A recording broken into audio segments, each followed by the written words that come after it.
Hello everybody, it's Wyvern here with another bit of Total War, Warhammer 2 quick match gameplay. This time around we are an MP Blue Ridge River playing as the Lizardmen against the Empire. And this is a match that, well, it's gotten a bit tougher. I've seen a lot of players struggling with this matchup, and I've mostly been playing it from the Empire side, but I figured, you know what, let's try it from the Lizard side and see what we can do. For my Lord, I'm going to be running Mazda Mundi here, so Yield Classic, the Fat Toad. I figure he's a decent choice, and the reason for that is that you can just make him so tanky against missile play.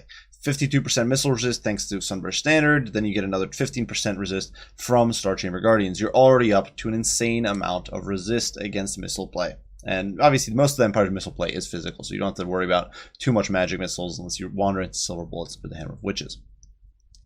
Now, besides that, of course, we do have Net of Mintok, try to root enemies in place, Harmonic Convergence, as well as Apotheosis. Of course, we want the heals, we want to be able to stick around longer. Banishment to hopefully nuke some blobs, and Ruination of Cities to destroy blobs even more. And of course, a Shield of the Old Ones to give us even more protection. Now, for our army, well, it's pretty narrow. Star Chamber Guardians, as well as 4 units of Skinks, and the Skink Cohorts, of course, give us a lot of mobility, and the ability to tie down state troops and buy me time for the more mobile elements to get into the cookie jar. So we do have some red-crested Skinks here. These guys will be hoofing it around the flank. They've got decent mobility at 46, and they can sort of dive in and club down some of the... Well, they can provide support against heavy cav. They can also club down Empire State Troops really well, so they're a very good wombo combo there. Behind that, we do have a single unit of Horned Ones, backed up by 2... It's not 1, but 2 Scarvets, both on Carnosaurs. And the reason I'm bringing them on Carnosaurs in a situation where it might seem kind of stupid against Empire is because these guys are very mobile. You can maneuver around a lot with speed of 75. They've got monstrous weapon strength, especially with Potion of Strength. Plaque of Dominion lets me terror bomb enemies. And honestly, with their high mass, these single entities can just plow through an Empire line and get onto the juicy targets that I want them crushing and route them quickly.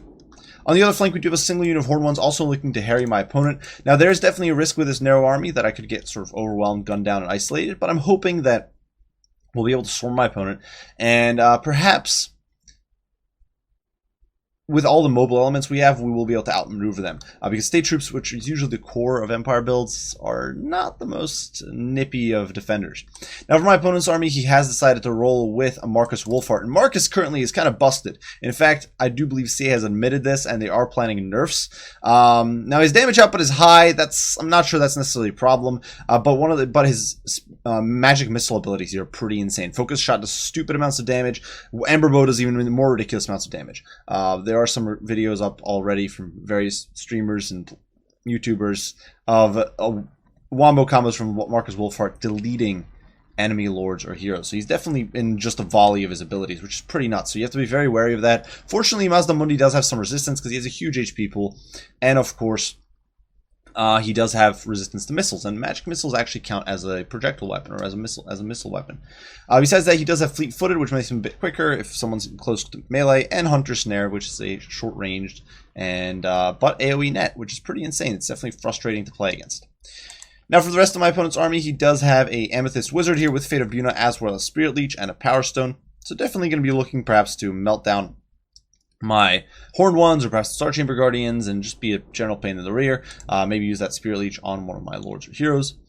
For his front line, my opponent's brought a mix of state troops, swordsmen, spearmen with shields, some halberds in the back line. We do have 2 units of Empire Knights here in the back to provide some high mass blocking power.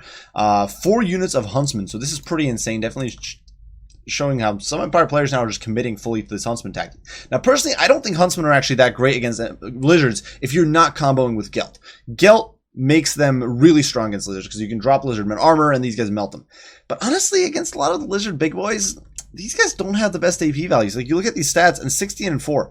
Now, the 4 per AP is perhaps a bit much. Perhaps it should be down to 3. But realistically, these guys, even with their bonus for Large, are not going to be KOing big monsters that quick. And finally, we do have the Black Lions Regiment of Renown and Warwagon with Hellblaster. And these guys are absolutely devastating. Laser-like accuracy for a Hellblaster. They can really shred through elite units, whether single entities or monstrous infantry or anything, really. They will destroy them very quickly. And with 250 range, they outrange most of the Lizardman roster. I've actually been thinking about bringing Stegodons against these guys. But we will be hoping to sort of overwhelm my opponent from all sides. You can see we're already being very sneaky coming up through the woods with our Horned Ones. And hoping to collapse on these guys. Collapse on the Empire, pinch them, and crush them. So in the early stages there isn't much activity. It's going to be a bit of a slow crawl forward. Our lizard forces are trying to line up for an assault, and the paddy wagons over here are rolling up to start unloading on my troops. And yeah, it's going to be devastating. You can see they open fire immediately. Now, fortunately, these first shots wasted on the skinks. Like, this is not what you want your shots being wasted on with the Black Lions. It's an elite unit that costs 1,800. They do not have infinite ammo. They've only got 16 rounds, and I think they've already expended some of that right now in this single volley. Sure, it did a lot of damage to Skink Cohort, but it's a Skink Cohort. Like, sorry, it's not worth. But now they are shifting target. They're going to start focusing on Star Chamber Guardians, and things are going to get hairy. In the meantime, the Star Scarvets here are going to break cover and start darting back and forth, looking to juke some of these Huntsman shots and waste my opponent's ammo. Doing so pretty effectively. Carnosaurs are nippy. Now, I have lost a little bit of HP here to some poor micro, as well as Marcus Wolfheart, who's taking some pot shots there at us. Definitely very uncool. But, you know, we're doing our best. In the meantime, we are sort of breaking cover here. Horn One's looking to get around the flank. These Horn Ones over here pushing around. And my opponent is a bit slow on the uptake here. You can see he's trying to intercept, and he's trying to focus on all these targets at once. And we're giving him too much targeting to focus on. Here he does drop a Hunter Snare on the Horn Ones, pivots these the Huntsmen around. But now the Horn Ones are in the cookie jar, and in they go, just destroying these Huntsmen. And yes, there is a spell going down to these guys, and I'm not even sure what this one was, if it's Spirit Leech or... Yeah, there we go, Fate of Buna. But honestly, against Horn Ones, that's not going to do too hot. Horn Ones are a monstrous piece of cav. They've got huge amounts of HP per model, very low model count, so they're not going to give too much of a damn about a stupid Fate of Buna. That's for losers, guys. It doesn't matter. It doesn't matter for these Horn Ones. In the meantime, they're just plowing through. They're going to be munching on these poor state troops. These Huntsmen, they don't stand a chance. Huntsmen have pretty terrible melee stats. In the meantime, the Carnosaurs are going to dive in here, and these Horn Ones, even though they were surrounded and things might have looked grim, suddenly there's skinks pouring in. We got the red-crested skinks diving in. We got poison that's going to be applied soon as these red-crested skinks dive in. And suddenly things are going to start looking grim. And down goes the Plaque of Dominion. So this leadership on these Empire State Troops is going to start tanking as they start routing one by one. It's going to turn into chain rout. Terror is going to start kicking in. And these guys are not where they want to be in life. Now these Horn Ones here focused very heavily. Spears, halberds, all those units doing huge amounts of damage. But we have dropped a banishment and it is melting this backline. Crushing those halberds, crushing the Huntsmen, and doing us a huge amount of work. In the meantime, the Temple Guard, the Star Chamber Guardians are plowing through, but unfortunately Mazda Mundi focused down by the Black Lions, just doing so much work. Right now, he's actually out of the protective bubble of the Star Chamber Guardians, and these guys just do so much damage. We drop a net of Mintok on them so they cannot escape. My opponent has already used his net before, so he's not going to be able to prevent me from getting in there. And the Carnosaurs are just plowing through, going after these Black Lions, and in they go. Boom, boom, crushing through these guys, but unfortunately, too little for Mazda Mundi. He is forced to rout, though we are able to take a cherry down. It explodes there, sending shrapnel flying, and these Black Lions are having a horrible time of it. They're not where they want to be in life. Mazda Mundi actually squeaking away a little bit there. Wolfheart trying to focus the Carnosaurs, who have popped the Potion of Strength, looking to do as much damage as they can, and just plowing through after these guys, looking to shut them down. Now, this is the part of the problem. Wolfheart, he's got a pretty high damage output, but at the same time, it does take time for this to kick in, for this to ramp up, and he's not able to do that damage right now. He's just kind of whiffing. And the Black Lions here trying to escape the Carnosaurs, trying to get in to get new shots on Mazda Mundi, but Mazda Mundi does rally here, cold-blooded, helping him sort of regain his footing. Apotheosis is going to go down to heal him, and these Black Lions, yeah, they managed to snare the Star Scarvets with Hunter Snare and all that, but, you know, not the end of the world. Apotheosis here trying to heal Mazda Mundi as best I can. Over here, goddamn, Marcus Wolfheart is channeling his ability, looking to snipe me out with the focus shot, but in comes the Temple Guard, crushing through this Empire front line. Tails spinning, halberds flying, and they are ready to go. They're ready to lay the smackdown on these Empire troops, and Marcus Wolfheart actually gets interrupted. So that is definitely a bit of a win there. Now, unfortunately, Mazda Mundi is very low on HP. He's almost dead. If we are able to run down the Black Lions and actually destroy them, so the Star Scarvets, they're really earning their keep. But Mazda Mundi now very low on HP. We are trying to shut down Wolfheart, but Wolfheart is simply tanking it. He's just tanking these Temple Guard, beating the snot out of him, and he's actually able to fire. Despite being harassed, my opponent is able to put him in stand your ground, which I think is ridiculous. I think if your unit is tied down in melee, they should not be able to stand and fire.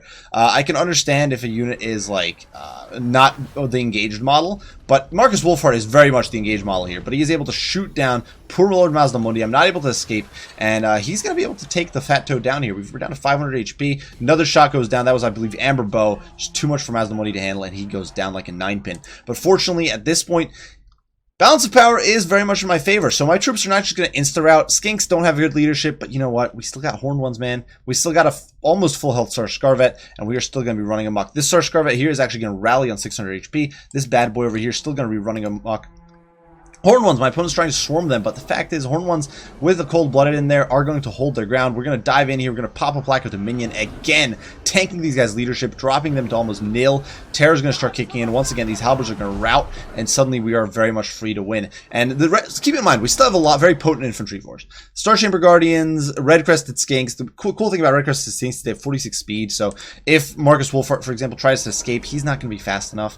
And we were able to just overwhelm this pocket. In the meantime, the Skinks, look at them. They're just tying down my opponent. They're buying me time, stalling these spears. Gonna get in on this Death Wizard, chomp on him with a Scarvet. He's going nowhere in life. He actually gets flung from his horse, destroyed, and with a victorious roar that Scarvet, just caked in blood, is running amok in. You know, it's at this point, things are just looking very grim for the Empire. Sure, they've managed to get that cheeky snipe off on Masnamundi. Marcus Wolfhart here is trying to escape. He's actually going to squeak away from the Horned Ones. He's going to be firing the whole time because he's just nuts. But, you know, Skink's coming back in. They're flooding back into the fray. This core of Temple Guard is essentially untouchable at this point. There's only a single unit of Huntsmen left over here. Then they're really the only unit that presents a major threat to these guys. Honestly, even if Wolfhart expended all of his ammo, I kind of doubt they could do anything now. Now, unfortunately, that Amber Bow there does go down, crumps some of my Horned Ones. Probably would have been much better used on my Sarge Scarvet because it just does insane damage when it's against a single target. But my opponent didn't do that. Halberds are going to break. Knight's going to break. Horned One's just chomping on their faces. The crippled Sarge Scarvet gets in on the Huntsman, and now it is definitely sort of the end for the Empire forces. These Knights trying to flee, not able to do so, not able to cycle back in. Keep in mind, once again, fleeing units nearby, it drops leadership. So these guys are -4, -12 from friends routing, and that's kind of a key problem sometimes for Empire. In the meantime, the Temple Guardians, Star Chamber Guardians moving on an intercept course alongside the Skinks, looking to cut off these reinforcing state troops. Over here, the Huntsmen actually fight off the Skink course, which is kind of insane, but these Red Crested Skinks are having none of it. They got Frenzy up. They are crumping Marcus Wolfhart over the noggin, and he is not having a good time of it. He's down to 1400 HP. The Red Crested Skinks are getting some hits in there, and he's not going to be able to escape. And now Bounce Power is going to shift completely in my favor, and the Empire Force is going to shatter to army losses, so definitely a brutal showing for the Lizards.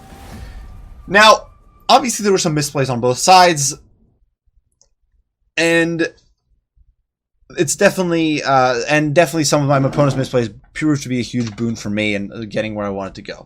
I think in hindsight, one of the biggest mistakes in my build was probably bringing the double Star Scarvet. I think a single Scarvet is really strong, and I used to be fond of 2 of them in this matchup, but I think a single one now might be the better way to go, just so you free up a little more space. You can drop a Scarvet, get 2 Cold One Spear Riders, and it gives you more width to surround your opponent, to swarm them from all sides. That said, the Horned Ones did an amazing job. The Skinks, of course, bogging my opponent down. Red Crested Skinks, Star Chamber Guardians doing a great job at shutting my opponent's front line down and buying me time. In the meantime, Terror Bombs, the nukes from Lord Masnamundi, just able to melt that backline. And my opponent had to deploy in a sort of compact formation.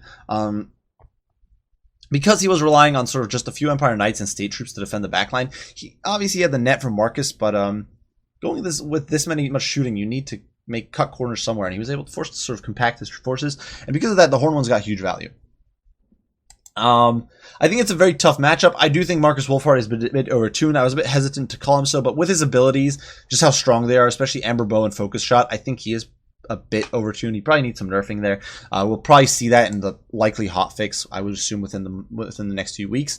But until then, I think this matchup is manageable. Don't be unless you're trying to sort of meme it up with a Dread Saurian or something, honestly, just go with a classic wide build. It works great against Empire still. Black Lions cost 1800 gold. Yes, they're a stupid powerful unit. Yes, they do lots of damage, but it's like the Royal Altdorf Griffites. They cost an arm and a leg, and they cannot fight worth a damn in melee. As you saw there, once the Sarge Scarvets got their claws on them, they were dead. Like, they were gone, and honestly, that's all you need. That's all you need to break those guys. Now, for my opponent's build, I do think that the Huntsman... I'm not a fan of Huntsman in this matchup if you're not going to bring Gil. Maybe if you at least brought a Soul Blight on the Deathcaster, but honestly, against the Lizardmen, you're going to be seeing either a very swarmy build that's not going to care too much about the Huntsman, or you're going to see a build that's got lots of high armor dinos, or at least a few high armor dinos. And despite the nerfs to Stegodon's armor, Huntsmen are still not going to be killing them quickly. With 8 bonus versus large, sure, you're going to be doing a little more, but you still end up doing like 6 AP damage overall per model, so it's just not that great.